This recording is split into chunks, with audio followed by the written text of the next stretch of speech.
T24 live বেকিংৰ সকলো দৰ্শকলৈ শাৰদীয় দুৰ্গা পূজাৰ শুভেচ্ছা জনাই ষ্টুডিঅ'ত মই দীপাংকৰ দিবলৈ ওলাইছো এটা প্ৰেমত কৰা প্ৰতাৰণা খবৰ। আচলতে আমাৰ সমাজখনত কি হ'বলৈ গৈ আছে, এইজন যে যুৱক দেখা পাইছে এইগৰাকী ছোৱালীক অন্তঃহত্যা কৰি বৰ্তমান তেখেত পলাতক অৱস্থাত। চাওঁ আহক তিনিচুকীয়াৰ পৰা ভাস্কৰ হাজৰিকাৰ বিশেষ প্ৰতিবেদন। আচ্ছাৰ প্ৰেমিক নেতাৰ আচ্ছা কাম। 21 বছৰীয়া যুৱতীক প্ৰেমৰ জালত পেলাই অন্তঃহত্যা কৰি পলায়ন।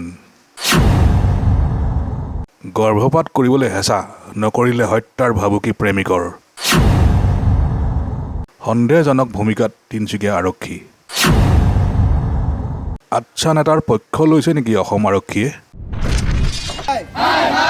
ভাৰতীয় চাহ মজদুৰ সংঘ শুকানপুখুৰী চাহ বাগিচা ইউনিট সমিতিৰ উদ্যোগত আৰু অসম চাহ জনগোষ্ঠী জাতীয় মহাসভা তিনিচুকীয়া জিলাৰ সমিতিৰ সহযোগত ন্যায় বিচাৰি ধৰ্ণা কাৰ্যসূচী ৰূপায়ণ।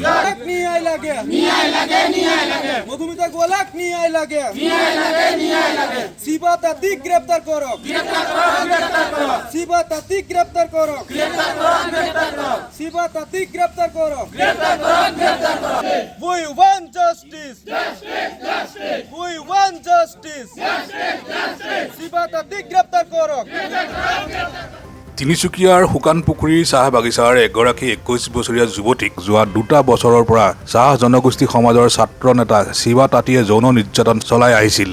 2024 জুন মাহত ছোৱালীগৰাকী গৰ্ভৱতী হোৱা গম পাই শিৱা তাঁতীয়ে গৰ্ভপাত কৰিবলৈ হেঁচা প্ৰয়োগ কৰে। যুৱতীগৰাকী অমান্তি হোৱাত শিৱা তাঁতীয়ে হত্যাৰ ভাবুকি দিয়ে। এই সন্দৰ্ভত যোৱা 14/9/2024 তাৰিখে তিনিচুকীয়া সদৰ আৰক্ষী থানাত অসহায় দুৰ্ভগীয়া যুৱতীগৰাকীয়ে এজাহাৰ দিয়ে যদিও আৰক্ষীৰ বিশেষ কোনো পদক্ষেপ গ্ৰহণ কৰা পৰিলক্ষিত হোৱা নাই বুলি সংবাদ মাধ্যমৰ আগত অৱগত কৰে। লগতে জানিব দিয়ে যে পূৰ্বতেও শিৱা তাঁতীয়ে বিভিন্ন মাধ্যমৰ জৰিয়তে ছোৱালীগৰাকীৰ পৰিয়ালক ভয় ভাবুকি প্ৰদান কৰি আহিছে। কি হৈছিলে কোৱা? ভাল পোৱা আছিলে। ল'ৰাজনৰ নাম কি? শিৱা তাঁতী। কিমান দিন ভাল পাইছিল? 2 বছৰ। 2 বছৰ ভাল পাইছিল। তাৰপিছত কি হ'ল ঘটনা? তাৰপিছত ঘটনাটো হ'ল এই মানে গৈছিলোঁ মেডিকেলত, গোৱাৰ পাছত সি গম পালে, সি দৰৱ পানী দিছিলে মোক খাবলৈ। মই দৰৱটো নাখালোঁ, মই পেলাই দিলোঁ। তাৰপিছত ঘৰত আহি পিনে ক'লোঁ। এতিয়া কি কৈছে ল'ৰাজনে? ল'ৰাজনে একচেপ্ট নকৰিছে মোক। মেডিকেল যাওঁতে অকলে গৈছিল না দুজনে গৈছিল? নাই, মই আৰু মা গৈছিলোঁ। মই লৈ গৈছিলোঁ ন মেডিকেল লৈ গেলি তবে পাছি প্ৰেগনেণ্ট হৈ গ'ল। মুখখন ঢাকি লওকচোন অলপ। এতিয়া ল'ৰাজনে কি কৈ আছে? ল'ৰাজনে এতিয়া একচেপ্ট কৰা নাই মোক। তুমি কি বিচাৰিছা? তাক ন্যায় লাগে। ন্যায় আৰক্ষীক জনাইছা নাই? তাক পুলিচক জনাইছা নাই? জনাইছিলোঁ। জনাইছা? পুলিচে কি ক'লে? পুলিচে একোৱে কোৱা নাই। हम तो नहीं जानी रही प्रेगनेंट है बोल के। क्या लगे? बेटी लगे हमार। तो बेटी लगे? हाँ, कि कौन सा काम पाल तो? हम यहाँ अस्पताल ले गली। अस्पताल में बागान में बैठे तक महीना से डॉक्टर, तो महीना डॉक्टर से डॉक्टर ठीने ले गली। तो लगली तो डॉक्टर ठीने डॉक्टर तो सीधा हाथ धर के नहीं देखल, सीधा कागज लिखे दिल आशा कर्मी के दे दी बोला। हम आशा कर्मी के लगे के दे दिली। तो आशा कर्मी के देखलो, देखे के और कागज उगज बोली तो बोले प्रेगनेंट है बोलो। प्रेगनेंट है बोलो तो इटा खातिर हमारा घरे एक बार मीटिंग बैठा ली बीपीटी के जनाई जुनू के सबके। तो क्यों एफसेफ नहीं कर लो, एफसेफ नहीं करा गति के हम यहाँ असली यार संगठन के जनाई थाना जनाली। थाना में तो कोई एफसेफ नहीं करते। थाना में लोग छोकरा के खुजते ही नहीं जाते। कितना दिन के घटना लगे? छोकरा घटना हईल एखन 1 महीना कौन होचे इटा। थाना जाना कितना दिन हो गल 1 महीना कौन हो जाবে 1 महीना कौन। আজি আমি ভাৰতীয় চাহ মজদুৰ সংঘ শুকানপুখুৰী ইউনিট সমিতি তথা অসম চাহ জনগোষ্ঠী জাতীয় মহাসভা তিনিচুকীয়া জিলা সমিতিৰ তৰফৰ পৰা আমি 2 ঘণ্টীয়া ধৰ্ণা কাৰ্যসূচী জিলা উপায়ুক্ত কাৰ্যালয়ত লৈছোঁ। আৰু ইয়াৰ এটা বিশেষ কাৰণ, আমাৰ শুকানপুখুৰী চাহ বাগিচাৰ তেখেতৰ ল'ৰাজনৰ নাম শিৱা তাঁতী।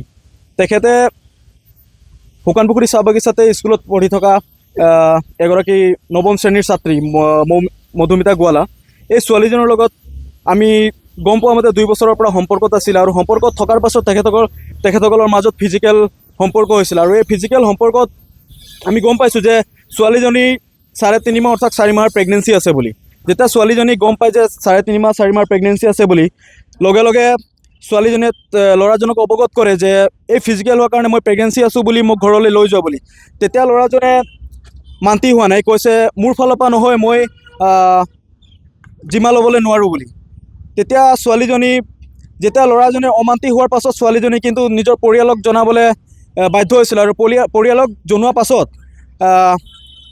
গাঁৱতে এটা VDP CDP সকলোকে মাতি এটা মিটিং অনুষ্ঠিত কৰা হৈছিল, আৰু এই মিটিঙতো ল'ৰাজনে কিন্তু একচেপ্ট কৰা নাই যে মোৰ সন্তান হয় বুলি।